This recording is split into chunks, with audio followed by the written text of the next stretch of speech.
Listen up, my friends. Do you remember that oath every single one of us took at 16, right after slamming our bedroom door?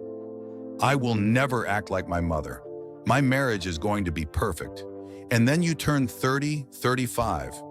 You're having an argument with your husband in the kitchen, and suddenly you hear it. Your mother's intonations, her exact words, even her heavy sighs are flying right out of your mouth. It is absolutely terrifying. We move to new cities, get 3 university degrees, go to therapy, but for some reason, time and time again, we choose men who are the spitting image of our alcoholic or emotionally unavailable fathers. And we tolerate the exact same things our grandmothers tolerated. Is it magic? A generational curse? Did the neighbor put a hex on you? Oh, please, save the mystical nonsense for daytime TV. This is pure, cold-hearted neurobiology and psychology. Our brain is lazy. It loves to walk down well-trodden, familiar paths, even if those paths lead straight off a cliff. Today, we are breaking down 11 reasons why we inherit our parents' toxic cycles. And most importantly, we will figure out how to stop hitting ourselves in the face with them. Brew some chamomile tea to calm your nerves, and let's go. Fact number 1, the anti-script trap. Doing the exact opposite is exactly the same. Let's start with the biggest illusion. You tell yourself, my mom was a weak victim who put up with a tyrant. I won't be like that. I'm going to be strong, independent, and made of steel. And you do become made of steel. You carry a business on your back, you micromanage every penny, and you marry a weak infantile man who happily sits on your shoulders and lets you do all the work. Do you think you escaped your mother's script? No, my darlings, you just flipped the coin over. Mom was the victim with a tyrant. You became the tyrant or the controller with a victim. The core dynamic remains exactly the same. There is 0 partnership and 0 healthy love in your family. There is only a massive power imbalance. Psychology calls this the anti-script. You burn a colossal amount of energy trying to prove to your mother that you aren't her. But as long as you are fighting your mother's ghost, you aren't living your life. As the old street wisdom goes, running away from someone is the same as running in a harness with them, just in the opposite direction. True freedom is when you do things because you want to, not just out of spite.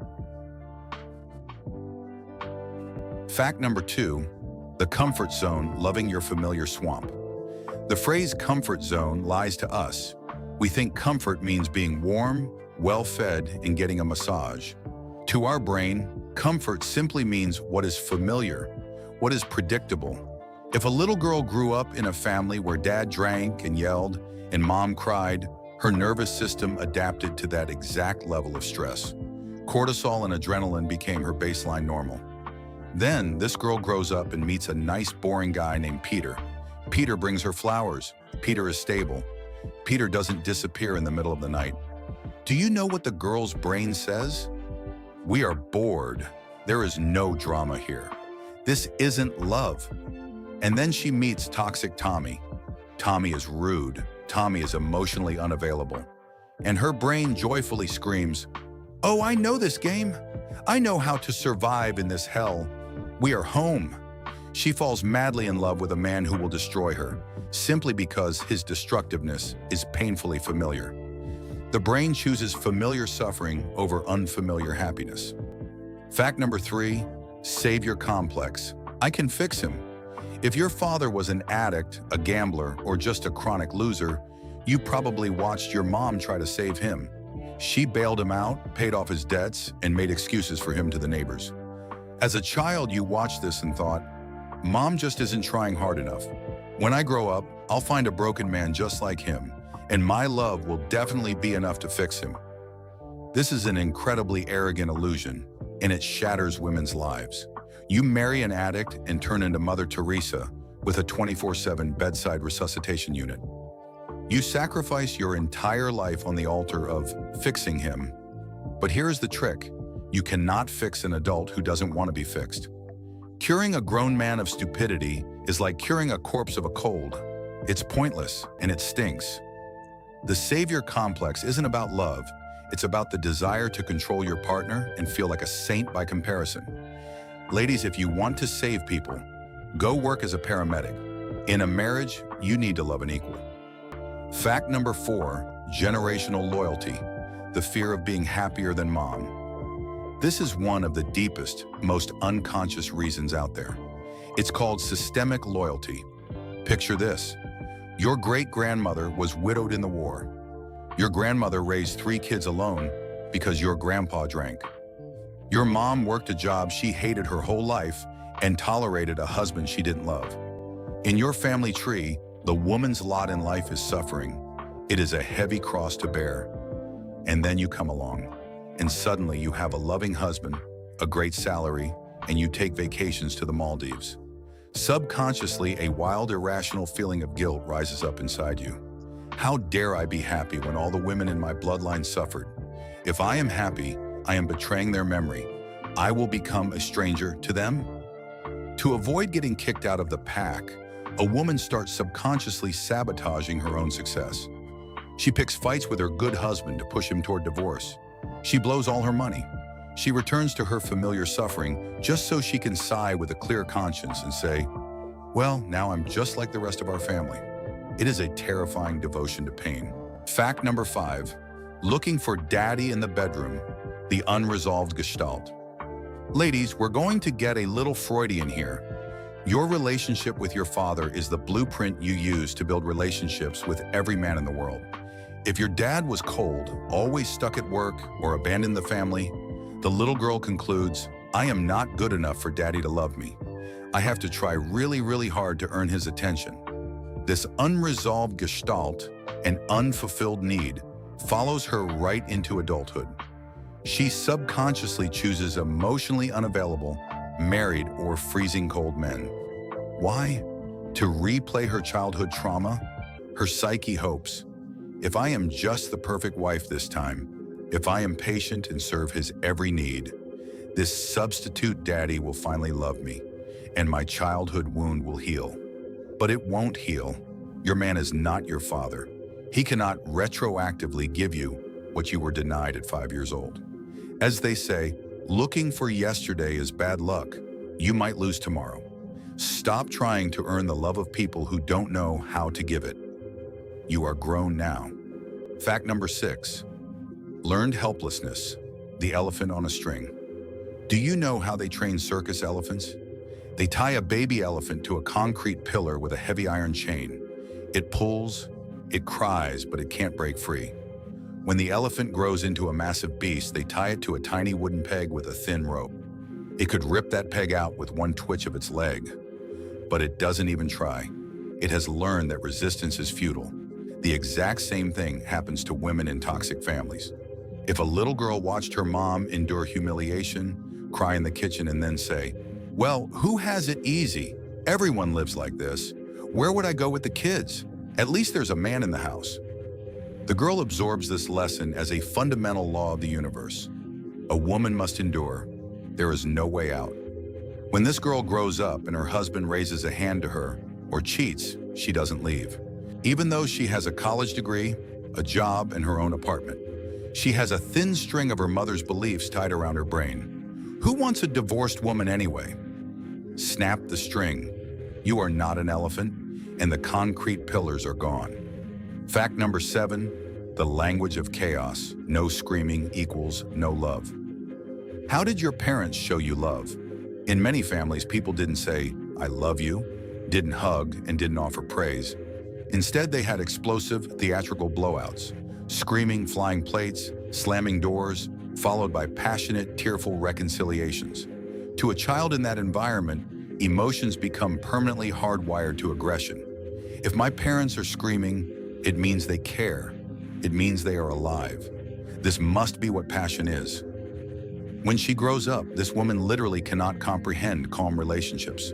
If her husband doesn't get jealous, doesn't scream, and doesn't slam his fist on the table, it means he doesn't care about her. So she starts rocking the boat herself.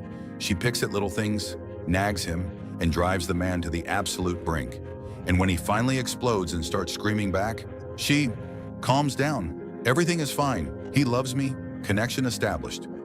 This is a twisted way to get attention. Living on a powder keg isn't passion, my friends. It's a neurosis.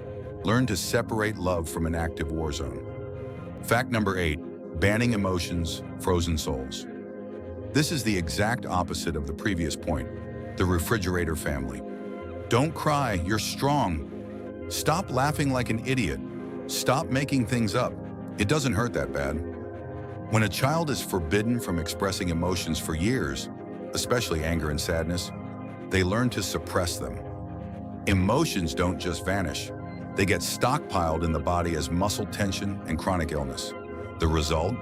A perfect, convenient woman. Her mood is always flat. She will never tell you she's hurt. But do you know what this leads to? Alexithymia, the inability to identify and describe your own emotions. She gets married and builds the exact same ice-cold family. The kids in her house are always perfectly dressed, fed, and enrolled in 5 extracurriculars.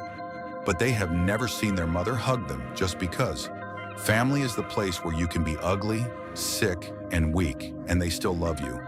If your family only allows you to be a flawless Terminator, it is time to thaw your heart out before it stops beating entirely.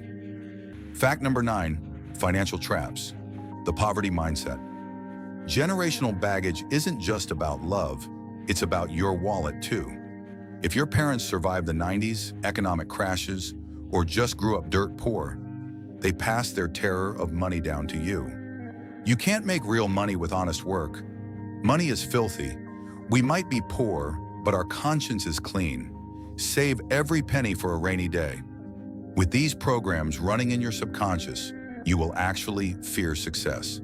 Your brain perceives wealth as a safety threat because historically having money meant you could get robbed or killed. Ancestral memory is strong. The second you start making good money, you immediately blow it on absolute nonsense. Or you choose a husband who buries you in debt just so you can comfortably return to your familiar role as a struggling survivor. To stop being poor, you have to evict your mother's voice from your head screaming, "Where do you think you're going? That lifestyle isn't for people like us. Trust me, it is for you." Give yourself permission to live your actual life, not a rough draft. Fact number 10, the self-fulfilling prophecy. After a brutal divorce, a mother tells her daughter every single night, "Remember, honey, all men are trash. They only want one thing. You can't trust anyone." The daughter grows up with this belief cemented into her cerebral cortex. And what does her brain do? The brain is a GPS navigator. You gave it the destination, find trash. So it completely ignores hundreds of normal, decent, kind guys because they don't match mom's description. The brain locks onto the most notorious scumbag, player, or liar in the room. When this scumbag inevitably betrays her, the woman isn't even surprised. She sighs bitterly and says, "Well, mom was right. They really are all the same." She built this hell with her own 2 hands, purely to validate her mother's worldview. Ladies, if you are constantly finding the exact same type of villain, the problem isn't the world. The problem is your filter. Recalibrate your radar. Good men exist. You just don't notice them because they don't feel familiar. Fact number 11, how to break the cycle, returning the suitcase. So what do? Surrender to our genetics and crawl toward the graveyard of broken dreams? No, neural pathways can be rewritten. And the very first step is awareness.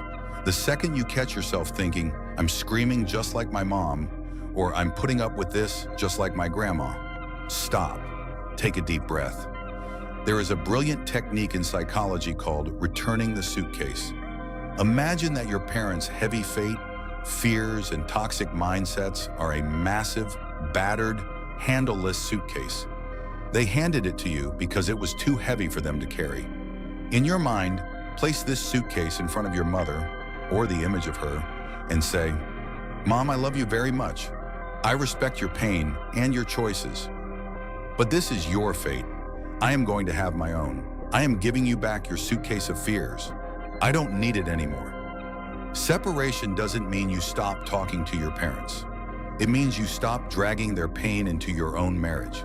You are not your mother. You are a brand new human being, and you have every right to write your own spectacularly happy script. Well, my darlings, who caught a glimpse of themselves in this mirror? It hurts, I know. Admitting to yourself that you are stepping on your parents' rakes is already half the battle won. We cannot change our parents' past. We cannot fix their mistakes.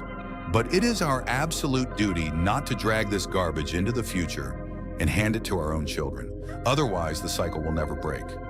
As the saying goes, there is no point in returning to the past. It doesn't remember you the way you were anyway. Let's live in the present. Choose the boring, reliable Peters over the adrenaline-pumping Tommies.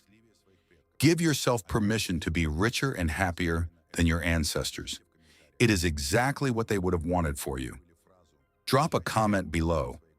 What phrase or mindset from your mom do you catch in your head the most? Let's unpack those suitcases right here in the comments. Smash that like button if this video made you think, and subscribe to the channel. Next time, we are going to laugh and be absolutely horrified. We are going to talk about how wildly people used to get divorced in the past. Spoiler alert, wives were sold at markets with ropes around their necks. Protect yourselves and your futures. Catch you later.